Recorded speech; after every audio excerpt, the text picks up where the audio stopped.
So this week, Iran reached for the one weapon nobody bombed, a pen. And it used that pen to draw a couple lines across a map of the Strait of Hormuz.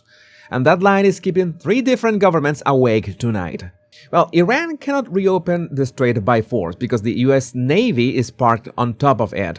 Iran cannot sell its own oil because that same Navy turned away almost 100 ships heading for Iranian ports. What Iran can still do is decide who else gets to pass. So Iran built a brand new office, gave it an official sounding name, the Persian Gulf Strait Authority, and had that office publish a map on Twitter. The map carves out a zone in the strait, and inside that zone, every ship now needs Iran's permission to move. No permission, no passage. Iran even printed a price, up to $2 million per ship to cross, paid in Chinese money and Bitcoin, straight into accounts the Revolutionary Guard controls. And here's who Iran is targeting with all this: the United Arab Emirates. For years, the Emiratis saw this exact nightmare coming, so they did something clever. They built a pipeline straight across their own country from the oil fields out to the port of Fujairah, which sits on the open ocean on the far side of the strait. The whole idea was simple: pump the oil overland, load it at Fujairah, and never touch the Strait of Hormuz at all. And right now, the Emiratis are racing to finish a second pipeline, already about halfway done, to double how much oil escapes that way. It is a beautiful plan. So Iran looked at that beautiful plan and drew its new line on the map to run right past Fujairah. So Iran has realized that it cannot directly blow up a pipeline, so Iran claimed the water where the tankers load instead. So think about what the Iranian regime is telling the Emiratis. Go ahead and build your tunnel. We own the door at the far end. So that is a direct threat to the UAE and is a quieter threat to 2 more countries. The United States just spent 2 months and a half of its best long-range missiles keeping that strait open, and now Iran is testing whether the blockade is a wall or a bluff. Now I can imagine you asking, wait a minute, isn't the United States applying a blockade on the Strait of Hormuz? So who's in command of the whole thing, the United States or Iran? And this is how it works. There are 2 separate operations happening in the Strait of Hormuz at the same time. The US blockade points inward at Iran itself. The US Navy is stopping ships from reaching or leaving Iranian ports specifically. The goal is to choke off Iran's own oil exports and its revenue. So when CENTCOM says it redirected 94 ships, those are vessels headed to or from Iran. The US is not trying to police every tanker in the strait. It is pulling a ring around one country's coastline.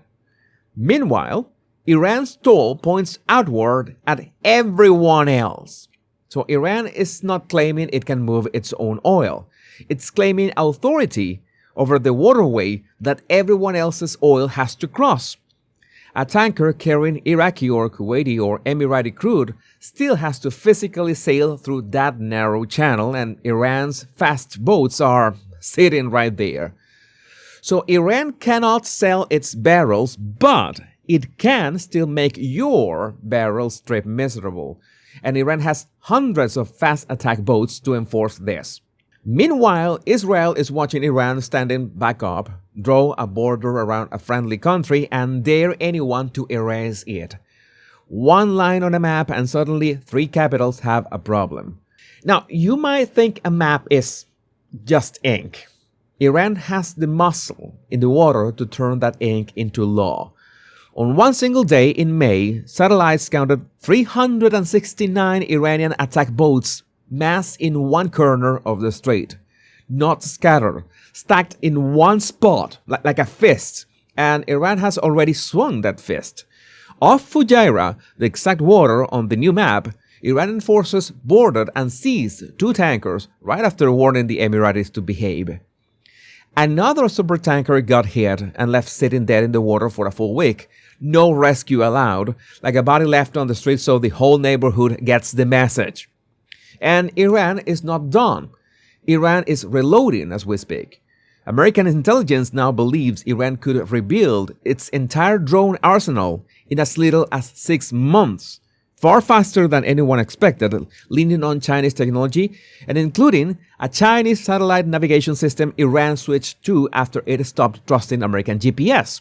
6 months from flattened to dangerous again, which leaves one small, awkward question hanging in the air.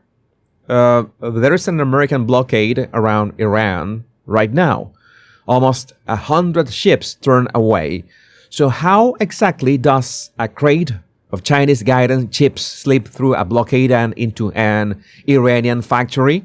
A blockade is a ring of warships around a coastline. It is built to stop a giant oil tanker, 1,000 feet long, slow, forced to dock at a port that everyone can see. That is what the American Navy is catching. A navigation chip for a drone weighs less than a phone.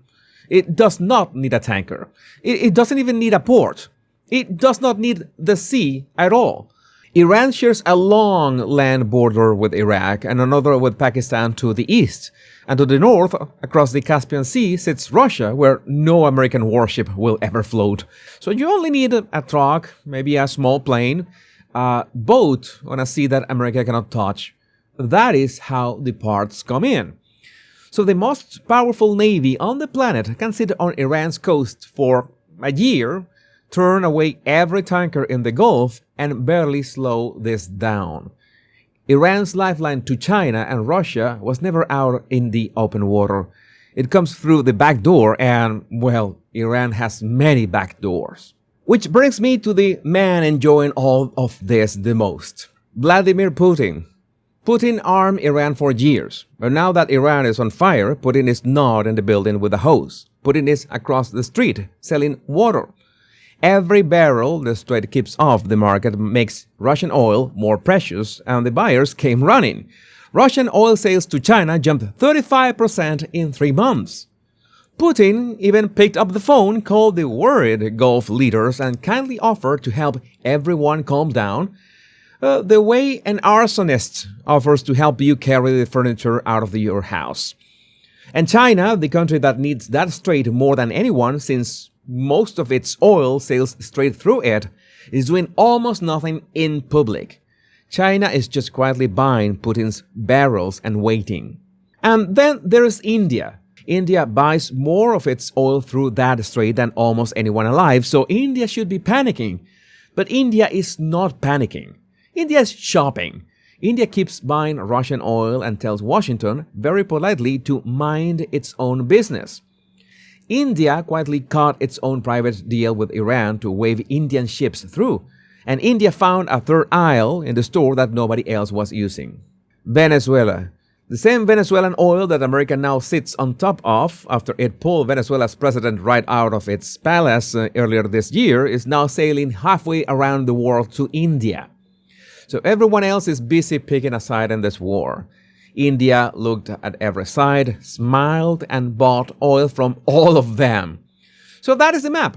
One line, a couple lines, and Iran went from beaten to back in the game. But oil is only half of this story. The other half is quieter and in some ways scarier. Because while everyone is staring at the tankers, the gas is vanishing too. And the lights are starting to flicker in places you would not expect.